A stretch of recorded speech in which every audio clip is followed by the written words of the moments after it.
Hey, Pastor Steve Waldron. I hope you're having an incredible day or night in Jesus. Thank you so much for being with us here today. One of my favorite authors, Wilbur Pickering, wrote some good stuff on Bible studies, textual studies, and this is his translation.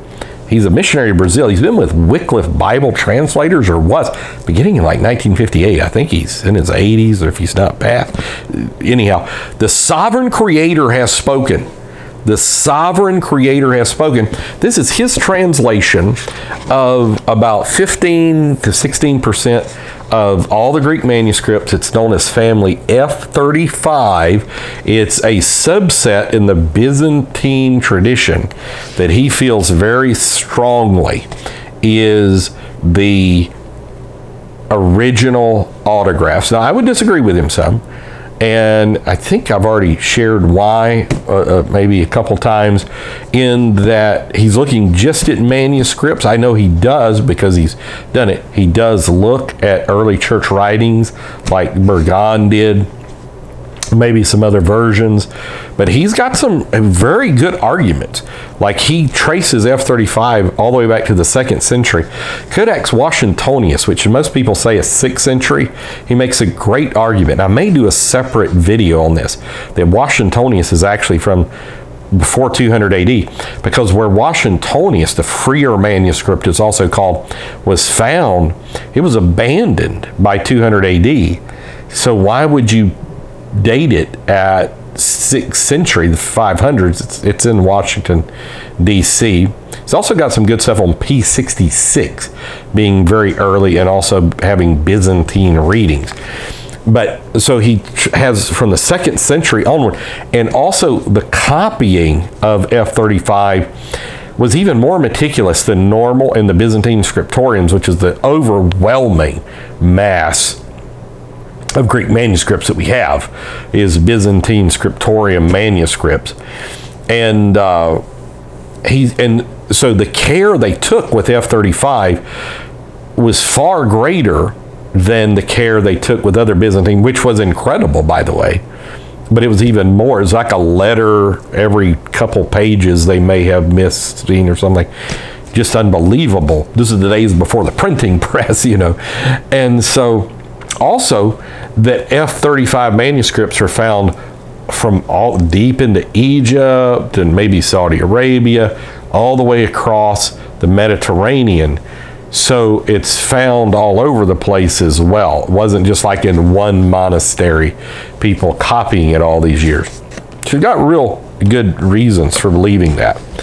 And so his Identity of the New Testament Text is maybe one of the greatest textbooks against modern textual criticism, because he just goes into that, like, there's no such thing as an Alexandrian text type, that in disputed passages to have a text type they would have to agree at least 70% of the time. This is E.C. Colwell doing this research, and he did amazing research on several different manuscripts.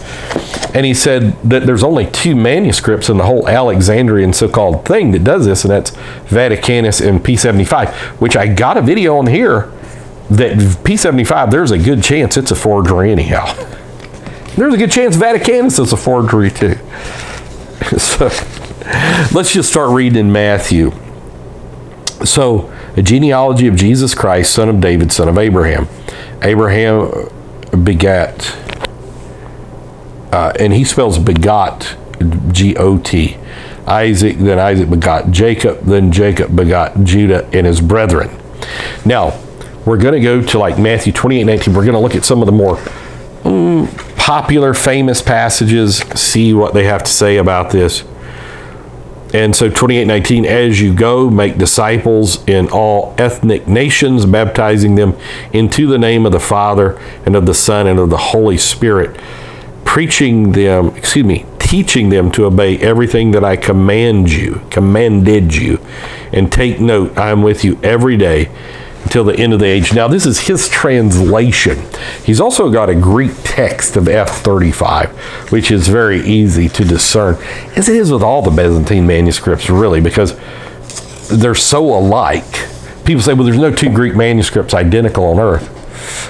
I know GA 2455 is really close.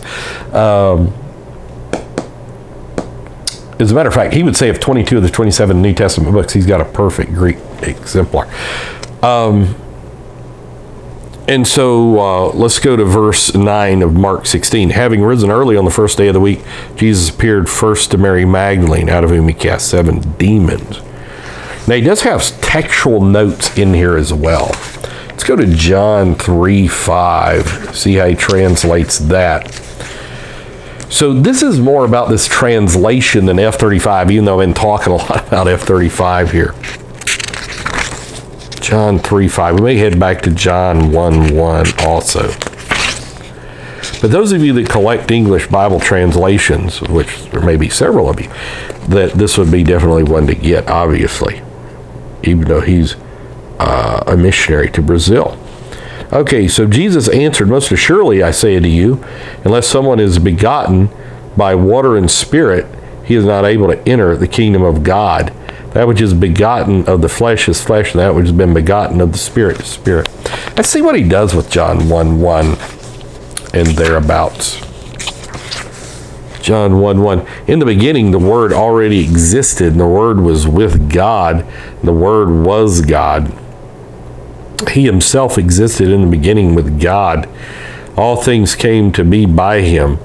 That is, apart from him, not even one thing that was come into being came to be. In him was life, and the life was the light of mankind.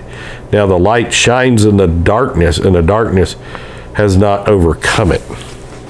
See what he does with 1:14. It's paragraph, so it's hard to find, especially with these. I'm grateful I can see. So the Word became flesh and lived among us, and we observed his glory of an only begotten from the Father, full of grace and truth. So the sovereign creator has spoken, objective authority for living. Again, has all kinds of appendices, hunger and thirst after righteousness, a lot of textual notes in here. It's not red letter, anything like that. Pretty small print, big book, very well done, beautiful cover. New Testament translation with commentary. The sovereign creator has spoken. Yes, he has. God bless you. I think in the King James and English, but this is good. See you later. Bye-bye.